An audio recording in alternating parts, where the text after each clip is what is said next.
everyone, I'm Esmeralda Padilla Gold and welcome to Vegas Vibes. On Vegas Vibes, I'll be featuring amazingly talented people from many walks of life who contribute to making Las Vegas a unique global brand. And on that note, I have here with me Miss Lonnie Andal. How are you, Tita Lonnie? Oh, very well. Thanks for having me. I'm delighted to have you. Well, it's not like we don't know each other. We know each other. Yes, we so know each other from the Filipino community because you're one of the well-respected and trusted community leaders, Filipino-American leader.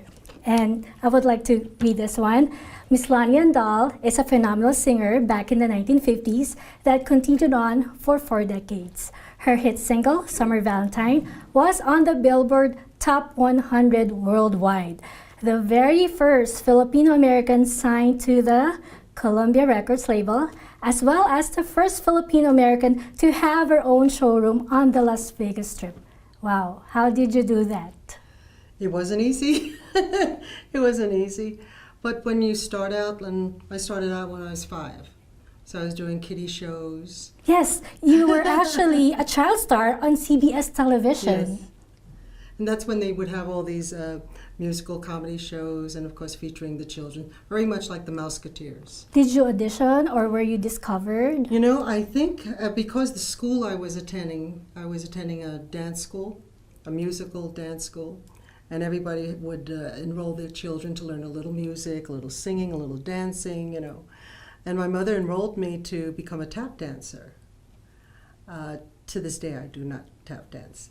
But my tap dancing teacher would say to her, she can sing. And my mother was like, she can't sing. Your mother did not know. No, she did not know. So he said, let's get to the piano. And I was 5 years old, and he started to play a song called Them Their Eyes, which I had been rehearsing with him. And my mother was flabbergasted.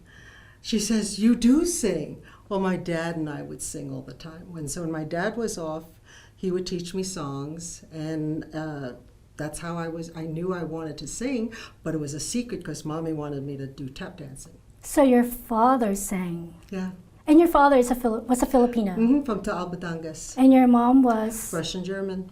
Wow, what a What nice combination. Yeah. Well, so have you always wanted to sing?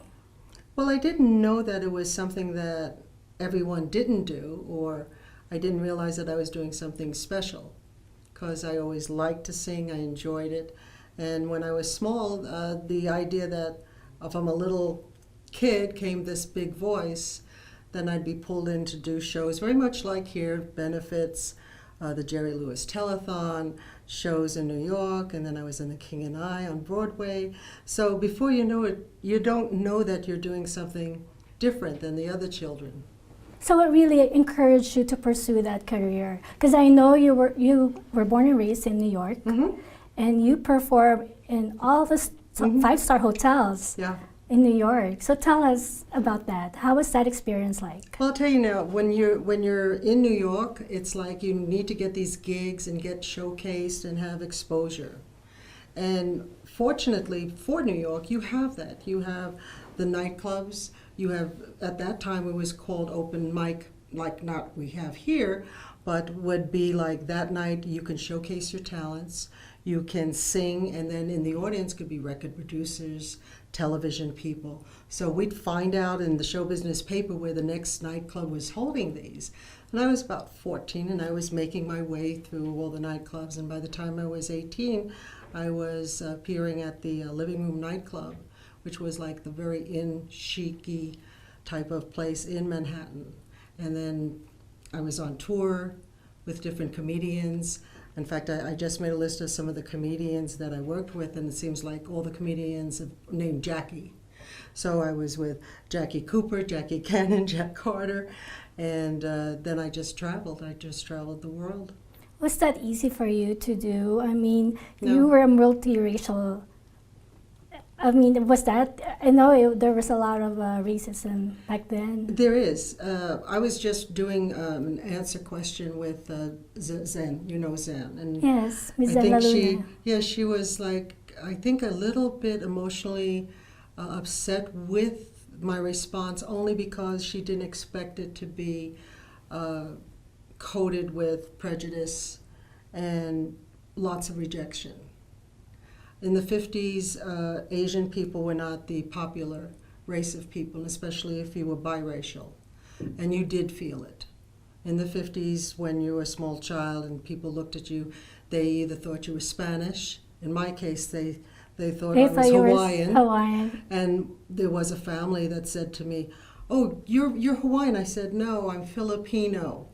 I mean, I was a little spit of a thing, and I was like, "No, I'm Filipino." The thing is, when I was a child, my dad and we spoke Tagalog and Castilian Spanish. I didn't speak English. And when my mother went to enroll me in school, the teacher said, "No, she does not speak English." And to think today, if you are speaking several languages, what a plus that would have been. So my mother brought me to a tutor, and the whole summer I had to learn English in order to start in September. And then I lost it. We weren't living in a Filipino community or an Asian community in New York, and my dad was at work every day, so you lose it. It's literally, if you don't use it, you do lose it. But I did speak Tagalog, wrote in Spanish, and had the language right there because it was natural. When a child is that young, it's so natural for them to speak in the language that they're taught. And my dad had taught me Tagalog.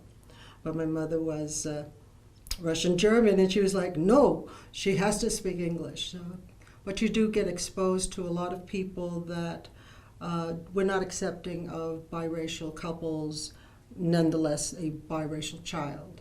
Until I was about 13, 14, and I was doing very well in school, and I was in all the musicals, anything artistic in school.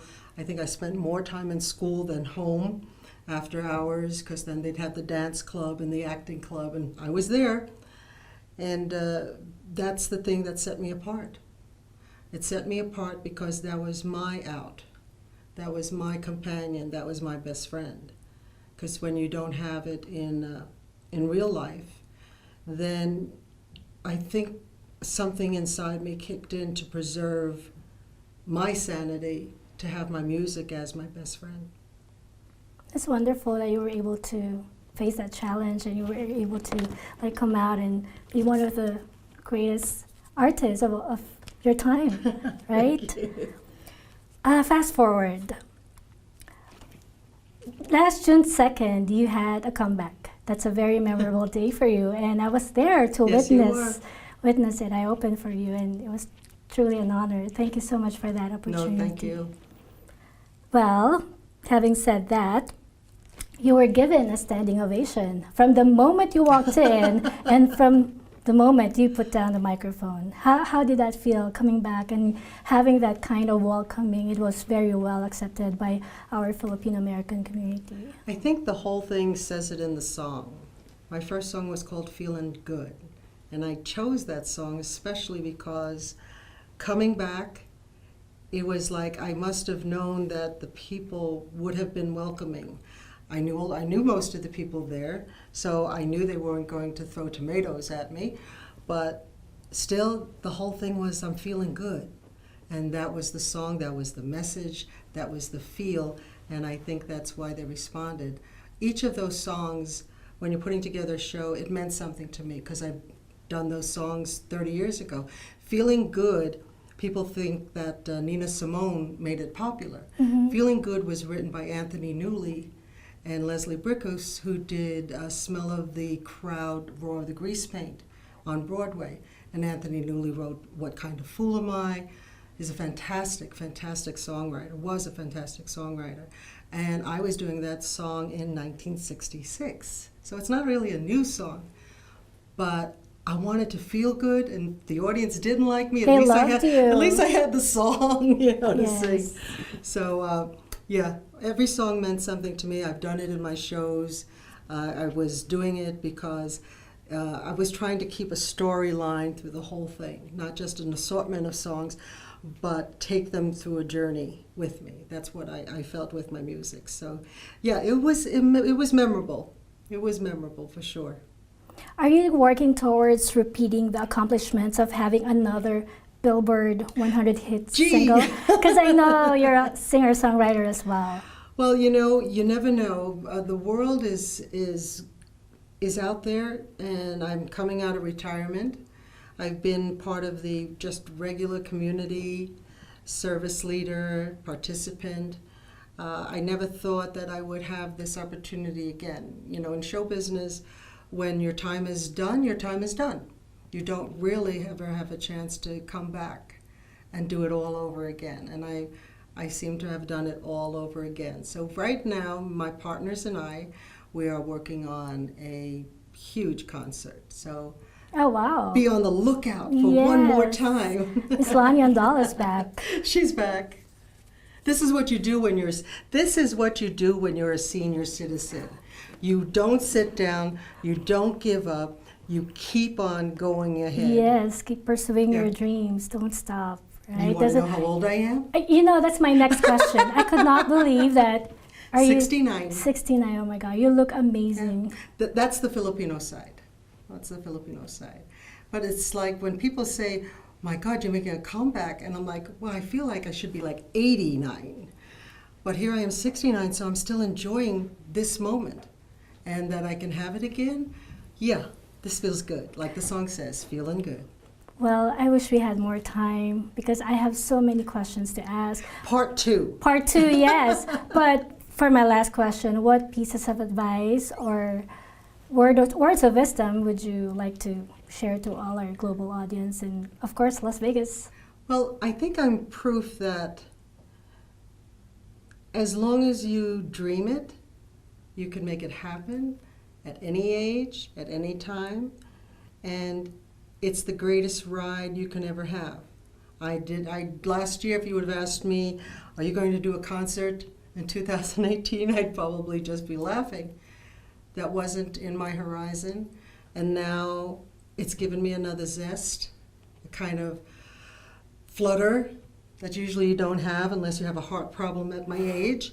But you feel like, okay, let's do this one more time. So that's the enjoyable part. Don't give up dreaming. Well, thank you so much, Miss Lani Andal. Thank you. And I wish you all the best. And you'll be there. Yes, because I'm going to make absolutely. sure you're with me. I'm here to support you all the Thank way. you. Thank you, Miss Lani Andal.